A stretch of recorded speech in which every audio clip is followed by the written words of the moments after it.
Hey everyone, Joe here, back with another tutorial for you. Now today I want to show you how I duck audio in music. And it's a little bit different than when I would normally duck audio, so I can tutorials and stuff. And so I'm using a free plugin, Tokyo Dawn Labs TDR Nova.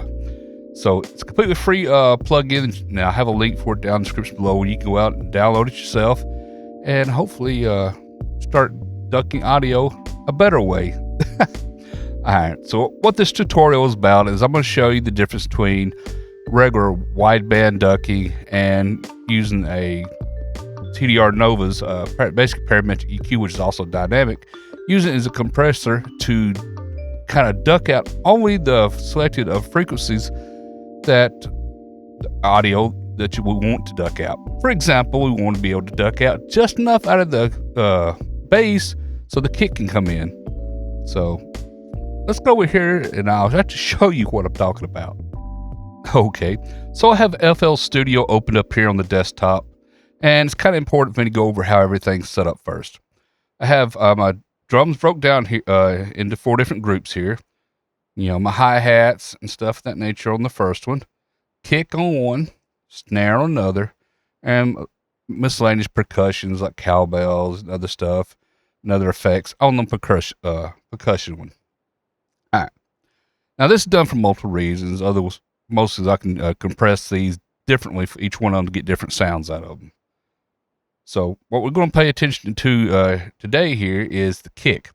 Now the kick, I have a side chain. You can see the little darker line right here. Let me pull it up a little higher for you. That's where the kick comes in and side chains over to here. So if I right click on this, you'll side chain to this track is how you would do it. And of course the regular, all of the 4 of these groups are fed into the drum mix, which then goes out to the master bus. All right. That said, let me open up TDR Nova here. I actually have 2 instances of TDR Nova on this one. One set up as wideband ducking, and the other one set up as more narrowband ducking. All right. So let me first show you how to get this set up. First things first, by default, it's going to say internal sidechain. You want to put that on external sidechain, but you're not done yet. Click on the little gear cog over here at the top. Go to processing and right click and find where your kick drum is. Now, it says 1 here. If you right click, it says kick. That's the one we want. Click on the gear again, get rid of it. All right. So let me place my audio here. What we're seeing right here is the bass frequency. All right. Now, if I click over here on SE for sidechain and play this one, all right, what we're seeing there is the actual kick. This is what the kick's coming in. All right. So let me stop this. So what we want to do is actually make room for this in the bass, but we don't want everything. We want basically just what's the most out of the kick. And for some reason or other, when the sidechain on wideband, it shows like a lot more than it really is going in. Let's see here. We're mostly only concerned about this right here where it says around 100 hertz on the other one. But let's do the wideband first. All right, we're getting ahead of ourselves. So this is what it sounds like with no sidechain ducking or anything. So this is what it sounds with no ducking. If you listen, you can kind of tell that the kick, you can hear it, but you don't really feel like it's coming in as good as it should. So let me turn off the bypass. Now you can really hear it start to come in. Now it may not be that good on YouTube's algorithm because it really compresses the audio with their streaming. So let me crank it up here so it's more defined.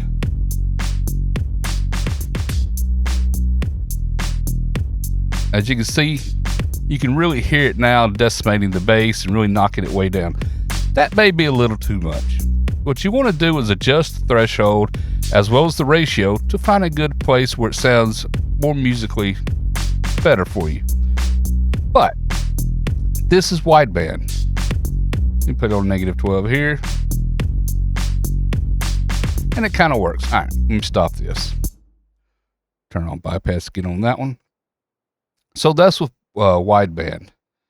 And we can sound a lot better if we go to a more narrow band. As you remember, let me turn the bypass off here. It was around 100 hertz where the biggest peak was on that side chain. So let me play this again. You can see that biggest peaks on the kick coming in right there. All right. Let me bypass this. You can hear without it. With it.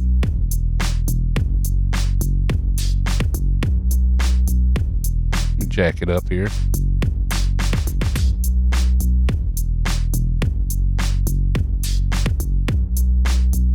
Okay.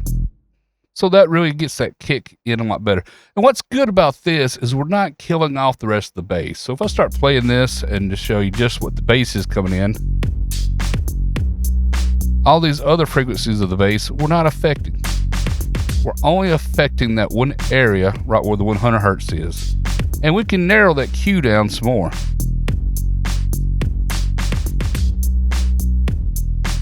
Or we can widen it up. Of course, the wider it gets, the more it's almost the same as a wideband. So we're going to adjust the Q just that 100 hertz frequency. Yeah, that really gets that kick really hitting harder. So bypass it. You can tell it gets muddied in with the bass. Without it, it's got that big hard thump. Yeah, so that sounds a lot better. All right.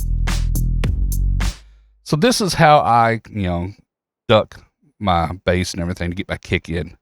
And to me, this really does sound a whole lot better than doing the wideband. Like I said, the wideband is going to crush all the bass signal.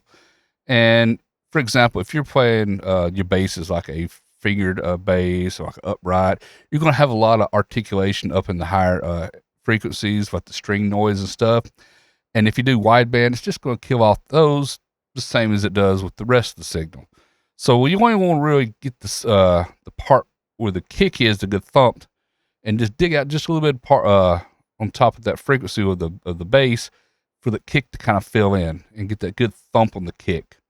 So this is like I said. Now, if you want to use the wideband, it's totally be. Just find what sounds the best to you.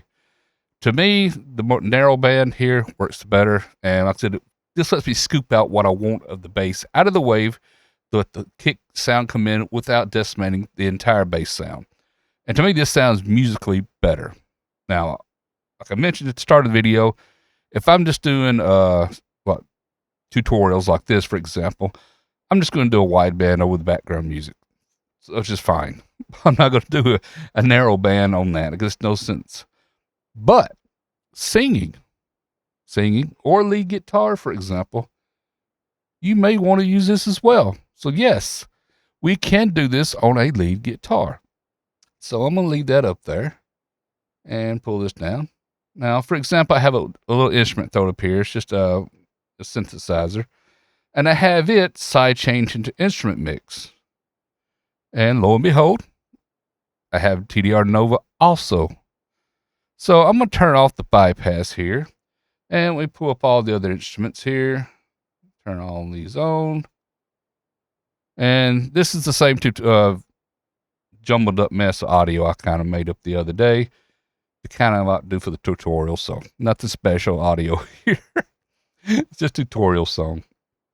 Anyway, so we got it set to sidechain so we can kind of get an idea of what the sidechain instrument is. And you can see it's these frequencies about through here. Now, if you're not too sure, you can solo that. And you will just hear on all your instruments, these right here. So you can kind of narrow it down. So turn off band solo. Like I said, I cranked this up, say what, 25 here. And you can really hear that's really pushing down the rest of that audio and stuff of all the other instruments. Now, you don't want to carve this out too much. For example, here's the full waveform. So we're not affecting the bass and stuff or the high ends. It's just affecting this area through here. Now, obviously, negative 25 dB is too much. Maybe a negative 15 might be best for you. And you can play with the compression ratio of like 2 to 1 or 3 to 1. 2 to 1 is going to sound more natural, kind of pushing it away.